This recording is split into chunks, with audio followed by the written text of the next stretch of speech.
Hello, welcome to 8.9 News. I'm ffinlo Costain. Glastir funding to support organic agriculture in Wales will end in December 2023, but the new sustainable farming scheme won't be in place until 2025. Patrick Holden is a Welsh organic farmer and the chief executive of the Sustainable Food Trust. I asked him why the Welsh Government has taken this decision to end Glastir Organic funding now. I think it's an important question, and I would like to frame it by suggesting that they meant well and they mean well in taking this decision. I think it was probably informed by a wish to introduce incentives which would motivate all farmers to transition towards more green and climate-friendly farming practices. But unfortunately, they didn't seem to understand that if you look at the existing delivery of climate and nature-friendly outputs, public goods, organic farmers score better than anyone else on all those fronts.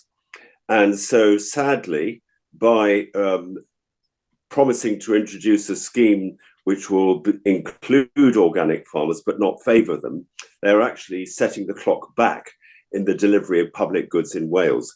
And I believe that this situation could be rectified. There is a meeting now planned with Lesley Griffiths, the Welsh Minister, and I'm hoping that she and her officials will listen, because I have no doubt that if they were to understand the range of benefits which are already being delivered by organic farms in Wales, they will change their mind. Just talk us through that a bit, Patrick, because I've been talking to Welsh organic farmers who are desperately concerned about the future. So why should organic be funded differently when the Sustainable Farming Scheme is aiming to lift standards across the board for organic, regenerative, and a whole range of other different farm systems? Well, of course, I'm one of those farmers, and we will be adversely affected by this decision.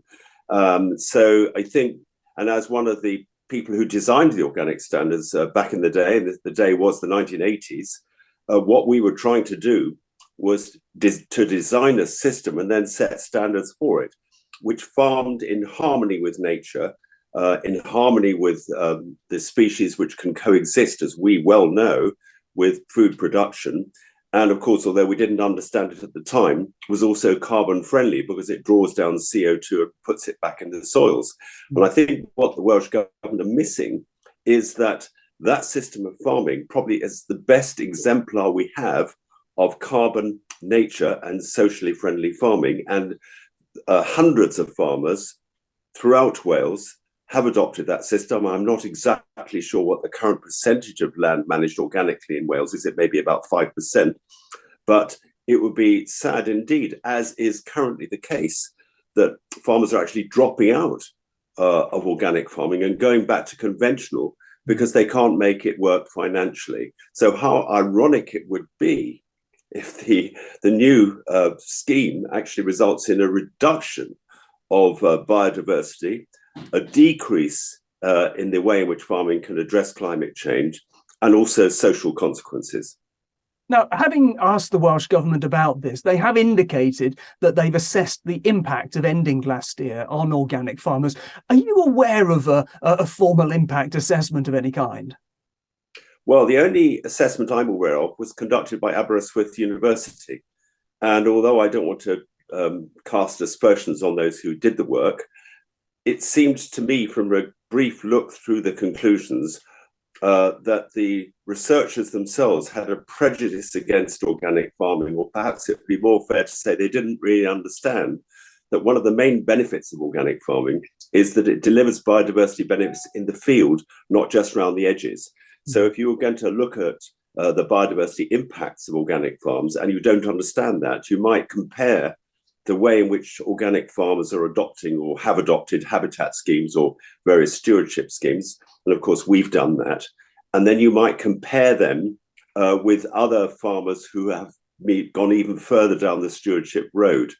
And I think that comparison would be unfair because as far as I know, they probably haven't done an accurate assessment of what the benefits are in the fields, not just around the edge of them. And that is, I believe, one of the things that we need to discuss with the Minister and her officials. So that's a sustainability comparison or assessment, but are you aware of an economic impact assessment taking place?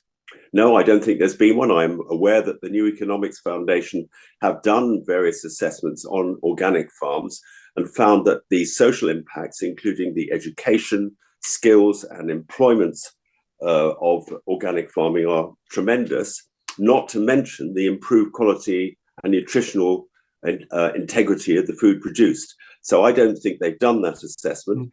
And I believe that one of the best outputs of organic farming is positive social impacts. What do you think about the process that's taken place, Patrick? For example, the announcement that Glastir is ending has come before the Sustainable Farming Scheme has been agreed and before rates for the interim Agri-Environment Scheme have been published.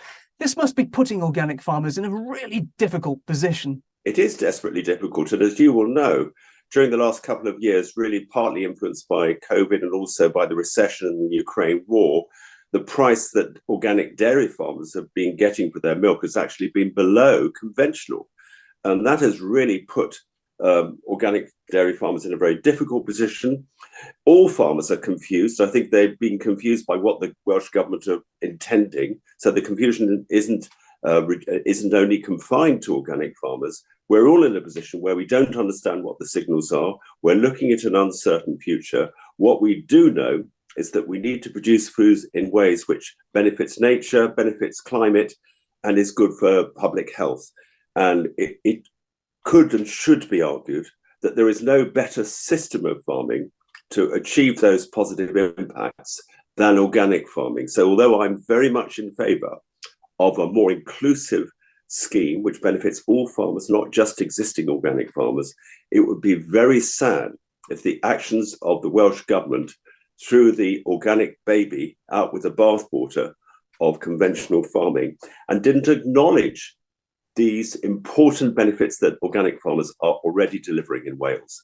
Now, this final decision to end Glastir was taken during the summer recess, and the Welsh Conservatives have been calling, for conversations in the Senedd where they're able to scrutinise what's been going on, and particularly for an extension of Glastir at least until the end of 2024. Is that something that you'd like to see? Yes, I would. I think it's better to stay with the old schemes. And of course, we are part of that, receiving organic payments through Glastir, than to rush into a new scheme. Well, in this case, not even rushing into it, just leaving a vacuum for a year. So I think that would be one of the sensible decisions they could make. They could leave the Glastir scheme in place until these important issues have been resolved. So what needs to be done now to ensure that organic farmers are able to stay in business? I think that one of the problems with organic farming, and I hold myself partly responsible for this, having been one of the architects 30 years or so ago, is that there isn't a strong enough public understanding, ironically, including in the Welsh Government officials, of the wide range of benefits that organic farming delivers. So we really do need to think about that, because I think there's been an assumption amongst organic farmers and the organic community generally that the public understand that organic farming delivers a wide range of benefits. I don't think that is the case. I think there is massive confusion out there in the marketplace. People don't know what all the different certification schemes mean. They want to be part of the solution. They want to buy food which comes from a genuinely sustainable farming system in all respects, but they don't know how to exercise that buying power. And it is very important that we engage with them, because if we want change to be sustainable, then it needs to be driven by an informed body of public opinion. That is the key, and it isn't in place right now. So that's public information, an extension of Glastir till the end of 2024, and presumably that economic impact assessment that we were discussing earlier. That's right, true cost accounting. We need to put a price, first of all, measure the sustainability impacts, and that's really important. That isn't part of the scheme, not comprehensively anyway. Then monetize them, and then recognize that farmers need a business case to produce food in a sustainable way, and therefore they need to be rewarded for those climate, nature, and positive social impacts. That was Patrick Holden from the Sustainable Food Trust. More about this and our other headline news on our website, 8point9.com. That's all for now. We're back next week. Thanks for watching.